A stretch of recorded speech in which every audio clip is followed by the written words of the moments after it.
नमस्कार। मैं डॉक्टर रेखा मिश्रा, बाबा गंगादास राजकीय महिला महाविद्यालय शाहपुरा जयपुर। भूषण बीए पाठ द्वितीय के हिंदी साहित्य के प्रथम प्रश्न पत्र में संकलित भूषण कवि के पदों की हम व्याख्या कर रहे हैं। उसी क्रम में आज अगले पद की व्याख्या है।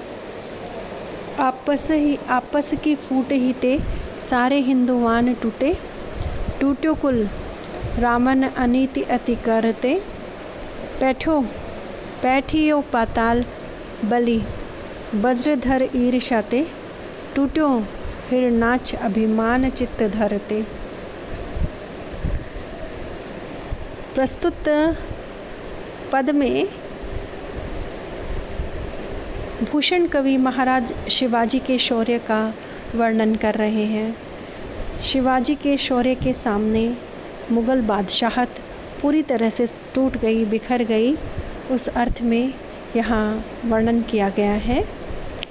और जो हिंदू राजागण हैं उनका किस तरह आपसी ही झगड़ों के कारण विनाश हो गया, उसके बारे में बताया गया है कि हिंदू राजागण जो भारत में यहाँ राज्य करते थे, आपस में ही लड़ करके उनके आपस की ही फूट के कारण, आपसी द्वेष, ईर्ष्या और आपसी लड़ाई के कारण सारे हिंदुस्तान से हिंदू राजाओं के साम्राज्य टूट गए, समाप्त हो गए। जैसे कि जो रावण बहुत बड़ा जिसका परिवार था, वंश था और बहुत विशाल साम्राज्य का स्वामी था, लेकिन अत्यधिक अन्याय करने के कारण उसका पूरा परिवार नष्ट हो गया, उसका पूरा साम्राज्य समाप्त हो गया। उसी तरह ये हिंदू राजा लोग जो धीरे धीरे अपने आप को शक्तिशाली समझने के कारण जनता से दूर हो गए थे और आपस में ही लड़ाइयाँ कर रहे थे, वो धीरे धीरे समाप्त हो गए।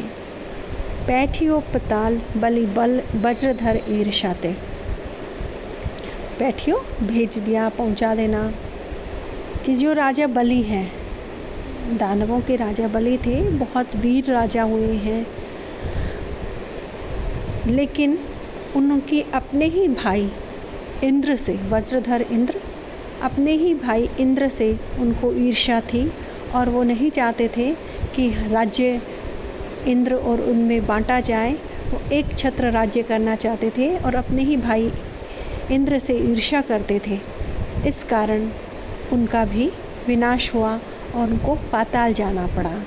आप सभी जानते हैं कि वामन अवतार हुआ और वामन ने 3 कदम धरती में ही सब कुछ नाप लिया और बलि फिर पाताल के राजा बने। बलि बहुत वीर साहसी राजा थे, लेकिन वही है कि जैसे ही वीरता और साहस और ये सब जब सद्गुणों के साथ होते हैं तो जनता का हित करते हैं, लेकिन जब इनके साथ दुर्गुण आकर के मिल जाते हैं तो निरंकुशता आ जाती है और निरंकुशता जनता के हित में नहीं होती, आम जन को तकलीफ़ देने वाली होती है। टूट्यो हिरणाक्ष अभिमान चित्त धरते, राजा हिरणाक्ष हुए हैं। हिरणाक्ष राजा ने अपने बल का बहुत घमंड था, वो जहाँ चाहे वहाँ घमंड कर सकते थे और उन्होंने धरती को भी, ऐसे कहते हैं कि पानी में डुबो दिया था। तब वराह अवतार हुआ और हिरणाक्ष का वध हुआ और धरती का उद्धार किया गया। तो शाब्दिक अर्थ सिर्फ इतना ही है कि हिरणाक्ष जितना भी जैसा विशाल वीर राजा, बहुत बड़े साम्राज्य का स्वामी भी अपने हृदय में अहंकार करने के कारण समाप्त हो गया। टूट्यो शिशुपाल वासुदेव जी सो बैर करी, राजा शिशुपाल द्वापर युग के राजा हुए हैं, लेकिन उनको भी अपने बुआ के लड़के श्री कृष्ण से बहुत ही दुश्मनी थी। उनकी वीरता से द्वेष था और इस कारण जहाँ भी कृष्ण और उनका यश गान होता था वहाँ शिशुपाल को अच्छा नहीं लगता था और वो उसकी बुराइयाँ करने लगते थे।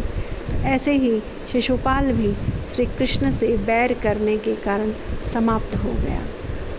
टूट्यो है महिष दैत्य अधम विचरते, और जो राजा महिषासुर हुए हैं वह दैत्य वंश के राजा हुए हैं और अत्यधिक अधर्मी हुए हैं। बल के साथ निरंकुशता आने से अधर्म आचरण करने वाले हो गए, लेकिन दुर्गा जो शक्ति है उन्होंने महिषासुर का वध करके उन्हें समाप्त कर दिया। राम कर छुवन ते टूट्यो जो महेश चाप,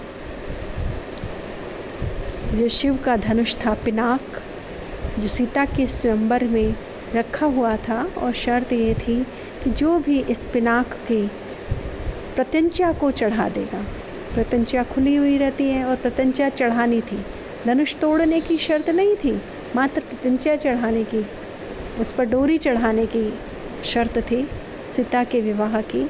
लेकिन जैसे ही राम ने शिव के धनुष को थोड़ा सा मोड़ा डोरी बांधने के लिए, वैसे ही राम के हाथ को छूते ही वह शिव का धनुष टूट गया।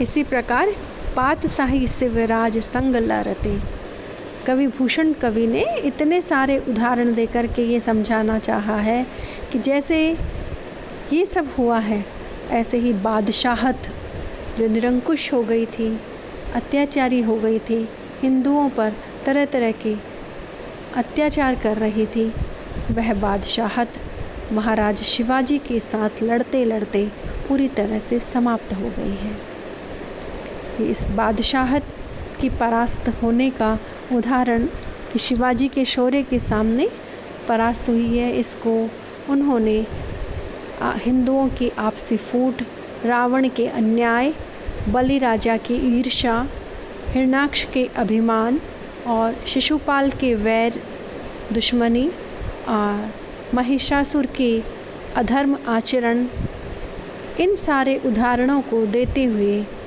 कवि ने ये समझाया है कि इसी प्रकार वह बादशाहत जो निरंकुश हो गई थी, अत्याचार कर रही थी, वह शिवाजी के शौर्य के सामने, उनकी वीरता के सामने पूरी तरह से नष्ट हो गई है।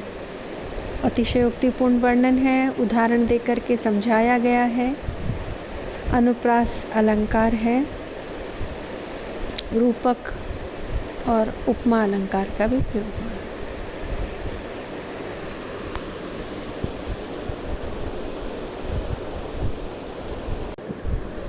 अगला पद है भुज भुज गेस की बै